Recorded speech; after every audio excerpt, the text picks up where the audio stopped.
কোন সালে ভারতে 5G টেলিযোগাযোগ প্রযুক্তি চালু হয়? ভারতে 5G টেলিযোগাযোগ প্রযুক্তি চালু হয় 2022 সালে। এডুস্যাট কি? এডুস্যাট হলো একটি মানুষের তৈরি ভারতীয় উপগ্রহ। সৌরজগৎ কে আবিষ্কার করেছিলেন?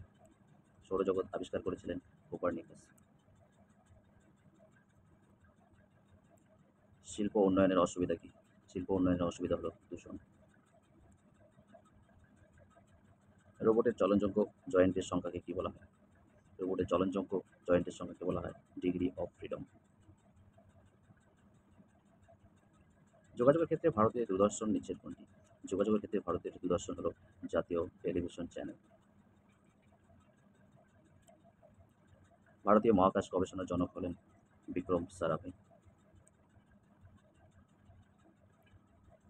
ভারতীয় মহাকাশ গবেষণা সংস্থা হলো ভারতের জাতীয় মহাকাশ সংস্থা, যার সদর দপ্তর বেঙ্গালুরুতে অবস্থিত। ভারতের প্রথম বহুমুখী উপগ্রহের নাম কি? ভারতের প্রথম বহুমুখী উপগ্রহ হলো ইনস্যাট 2A।